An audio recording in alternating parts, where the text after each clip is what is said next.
Welcome, everybody, to FanStream Sports, powered by DSP Media.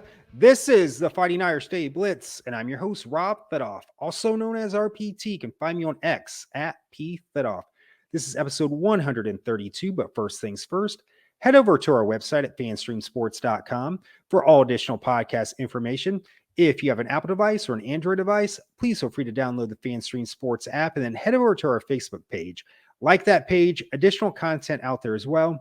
Please feel free to share that with your friends and family. This will be the women's basketball recap for the month of March and the ACC tournament. Originally, I was going to combine this podcast with a preview to the March Madness tournament. After they this Sunday night, they will do the selection show for the women's game and then kind of give my prediction of how I think things are going to happen. Just not for Notre Dame, but for the entire March Madness tournament.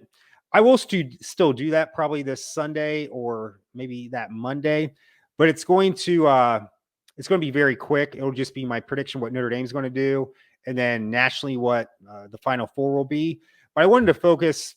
I wanted to give the women their proper recognition because what they just did last week was just absolutely phenomenal. However, I do think though. They are limited what they can do in the tournament. I'll get into that a little bit later and into the next podcast as well with that. But I wanted to really focus on what happened at the end of March and into the ACC tourney. So as I usually do, the final score, I'll go over the turnovers, and at the end, the free throw percentage, because to me, those are the two big keys that you can control for the most part and improve upon, and they really can affect the game wins and losses. So the women closed out the regular season at home against Louisville. Louisville came in ranked 22nd, and Notre Dame trailed at halftime. I believe they were trailing by about 6 points, but they just make a tremendous run in the second half, and this game isn't even close in the second half. Notre Dame wins 74-58. They do have 15 turnovers, but they really beat a quality Louisville team that beat them at Louisville in February. It was in February that they won at Louisville. Louisville, that is, not Notre Dame. So then we go into the ACC tourney. We get that double bye. That was the big thing by beating Louisville in the end of the regular season. That made us one of the top 4 teams in the ACC. They get that double bye, so you get some extra rest there. And we need it with all the injuries that Notre Dame women's basketball currently has this year. And we end up playing Louisville again. We get off to a big lead. I believe we were up by 22 points in this game, if not more.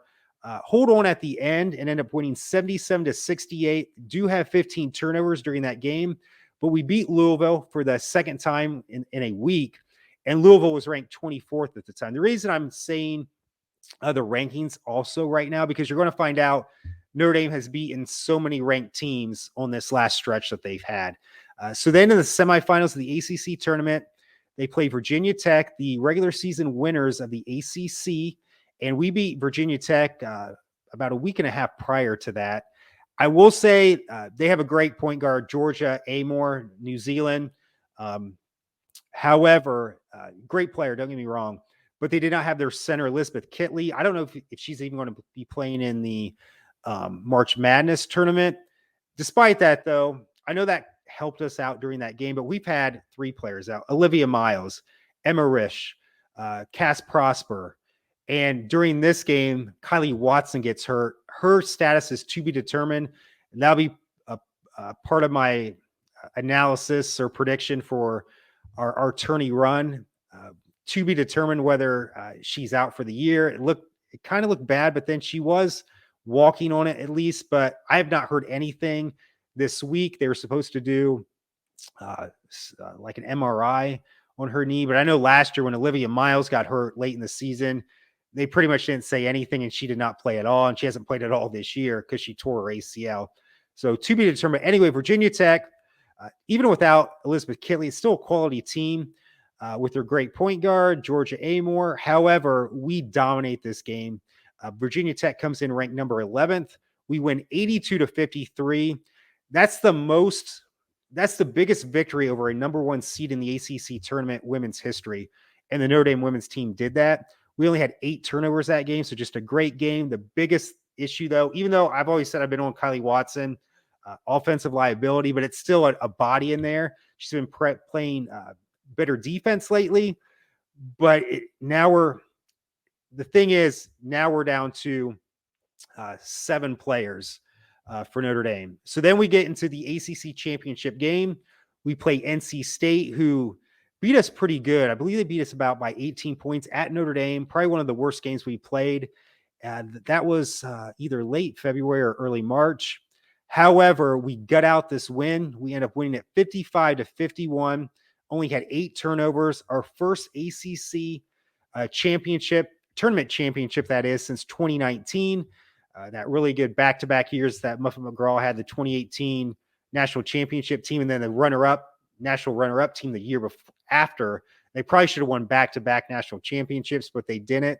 Hannah Hidalgo, the ACC Freshman of the Year, ACC Defensive Player of the Year, was tournament MVP. Here's the thing with that game. I know we had 7 players available to play, but Sarah, I don't know if I'm pronouncing her name right. I'm sorry if I am. She's a walk-on. She finally got a scholarship, but she never plays. Sarah Cernugal, I think her name is. She did not play in this game. We only played 6 players during this game because Nat Marshall had to come off the bench to start for Kylie Watson since she was out with her knee injury. And then KK Bransford came off the bench. And the thing was, remember Becky Abinwa or Banwa is her name, but she's in concussion protocol right now, but it's still just at least an extra body, but she could not play. So they only could play 6 players unless someone would foul out, then Sarah, our walk-on, would come in. However, we only had 6 players. Here's the thing. Only 5 players scored.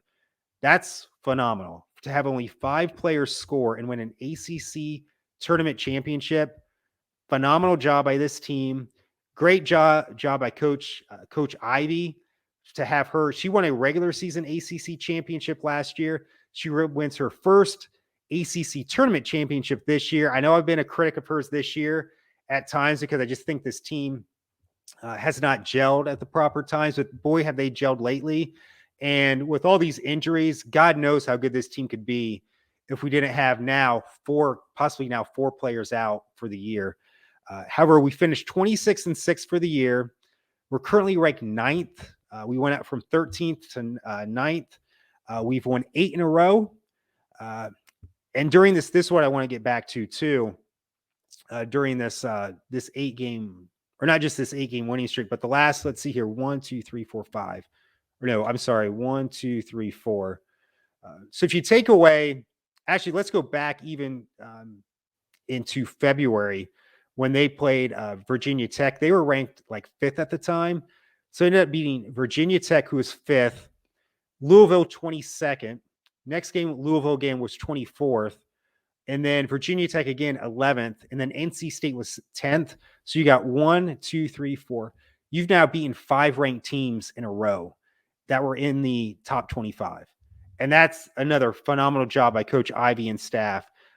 As my talking point number 2, as we get into the March Madness tournament, here's a kind of a catch-22. It's good and bad is what I'm trying to say. They now it never makes sense to me because they finished the year before the men's team just one day, but at the same time, they start the tournament later. They do their conference tournaments earlier than the guys, but they have to now wait 2 weeks to get their draw in the tournament. So it's a double-edged sword. That's the word I'm looking for. Yes, it's great for us to heal some of our injuries, but the thing is, if Kylie Watson can't go anyway, it really doesn't help us. We can get Becky Abinwa back with concussion protocol, but we're only going to have, if Kylie Watson can't go, at most we have 7 players. What I'm trying to say is, yes, we can heal up as much as we can, but we may not only have 7 players going forward. And the other thing is too, we're on a really good roll right now, 8 wins in a row. And despite the injuries, it probably would be better if we started tournament just a week later. Now it's going to be a 2-week break, but we'll see how it goes. I'll have a little bit more insight into into the tournament Sunday, once we get our draw out, just to see where, despite our draw, though, I think right now I'm still going to pick, because now the thing is, too, you got to think we'll be at least a 3 seed. To me, I think we should be a 2 seed. But if you're a top 4 seed, you host the first 2 rounds. So at worst, we're going to, I shouldn't say at worst, we're going to have both games at home. If we win that first game, which we should, and then the second game, it's going to be at home as well. So I'm thinking at least Sweet 16 at the worst, but I just, even without seeing a draw right now, I don't think with the injuries that we have, because it's just not sustainable to me. I've said this before, the big 3 of Sonia Citron, Hannah Hidalgo, and Maddie Westbeld, they can only do so much without other players. And even if KK Bransford comes along here too, or Nat Marshall, I just don't know how much you can do with that limited amount of players. It's not sustainable to me. That was great. Only 6 players played in the ACC tournament championship, and only 5 scored. But is that sustainable to beat a LSU, South Carolina, Ohio State, Texas, Iowa, Indiana? Maybe. I know when we won the championship in 2018, we only had really 6 players. But here's the thing, all 5 starters are perennial stars in the WNBA right now. You had Enrique Agunawable. It's always tough to say that name. Jackie Young, Maddie Westfeld's sister, Catherine Westbeld. I don't know if she's in the WNBA, so I take that. So you have about 4 out of the 5, and then Marino Mabry. So, and then who else? Jessica Shepard, and then you had a center come off the bench. I forget her name. I believe her. And anyway, you had someone come off the bench who gave solid minutes, but that you had 4 more or less instead of a big 3. You had a big 4, and even the 5th person was pretty damn good too. I just don't know if that's sustainable. We've kind of done it before, but the thing is too, there wasn't as big as college parity back at that time too. Even though it was only 5 years ago, it was pretty much Notre Dame, UConn, Mississippi State, and maybe Louisville. Now you have so many. I mean, you probably have about 10 teams that could win it this year, or maybe let's just say 8 with the names I listed before, with the Ohio States, South Carolina, LSU. I don't know if UConn can win it this year, but it's still a pretty good team. You have your Iowas, your Texas, USC, UCLA. I forgot to mention them as well. Stanford. So right there, you can see there's a little bit more parity, a little bit more depth this year. Whereas when Notre Dame won in 2018, a little bit better players, or, WNBA quality players. And I think we did, like I would say Sonia Citron, Hannah Hidalgo, and Maddie Westbeld are definitely WNBA players. But after the big 3, it's really slim pickings to get, especially offensive threats, that is, when we're playing these high caliber teams. But we'll see.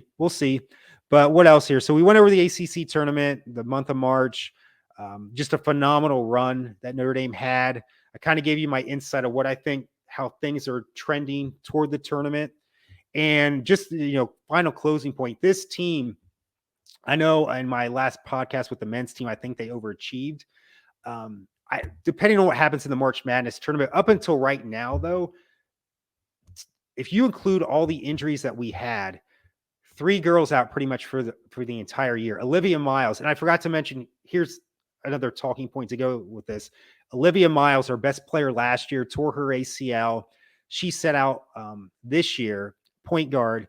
She's coming back. There was rumors that she would transfer because Hannah Hidalgo is so good. That would take away from her, not really take away from her playing time, but take away from her stats more or less. She's back next year. So it's going to be, to me, I still think it's going to take some time for those 2 to gel, because you have 2 really good point guards, 2 just all Americans playing against each other, or playing with each other now. But what a great problem to have next year with those 2 playing. And then you get Kate Koval, the McDonald's All-American center, 6'4".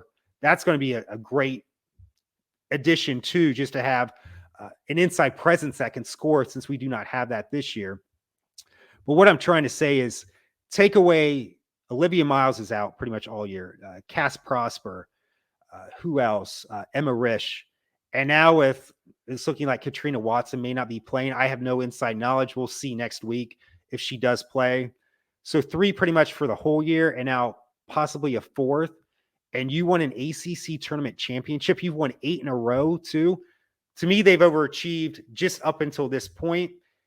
And if they would win the tournament this year, that would probably be probably one of the greatest accomplishments in Notre Dame sports history to me. With all those injuries, that would to me be more of a accomplishment than the 2018 team, because that team to me was more talented. There was less college parity at the time, but that would be great to see. But we'll see.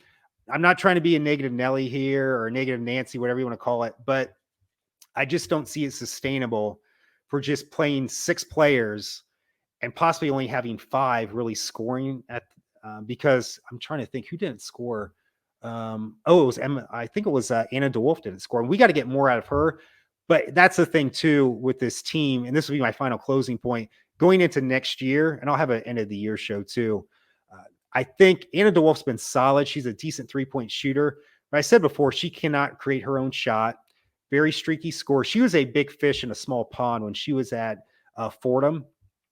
She was one of the most prolific 3-point shooters at her former school, but she's a grad transfer this year at Notre Dame. A solid player. That's one thing Coach Ivey has not had, is a great transfer portal player to come over. Muffet McGraw only had one, Jessica Shepard, and that was a phenomenal player on that 2018 team. Prior last really good center. That's what I think Coach Ivey really has to find because I know we're getting the great freshman next year in Kate Koval, but we need a really solid transfer portal person as well, just because of depth, because 2 years now, injuries have really affected us. And who's to say it's not going to affect us next year as well? I just want that depth. I don't want to be playing with 5 or 6, 7 players, because going into that ACC championship game, I was worried about running out of players, because it almost happened during the Pitt game this year when Maddie Westfeld got a concussion and had to leave the game. We were really close to only playing with 4 players at the end of the game. We ended up winning that game, but that's a real possibility right now, as the lack of depth that we have. Hopefully Becky Abin was back, but I know she's not the greatest player, but that is at least a body, and I would just not have to go. Nothing against Sarah. I think her name's Cernogel again. I'm sure I'm mispronouncing that, but if you got to play a walk-on in the March Madness tournament, good luck really being successful, especially after those first 2 rounds. But I will have a really quick podcast probably Sunday night just to say, hey, this is what I'm thinking after the tournament draw happens. I'm probably still picking Sweet 16 at best, but we'll see. Maybe we'll have more news about Kylie Watson with her injury. But I just think, but the way they're playing right now, if they continue to play this, yes, I can consider them going to the Final Four. It's just that sustainability. And the thing is, too, with college basketball, it's one and done. And this is a sport where if you get in foul trouble, I don't care how good you are, that can really affect even LSU. Let's say LSU gets in foul trouble, or South Carolina. It doesn't just have to be Notre Dame. Foul trouble can really affect a team. And if it affects a team that only can play 6 or 7 players, if less, which is Notre Dame right now, that's an issue. So thank you so much for joining me for episode 132. And as always, go Irish.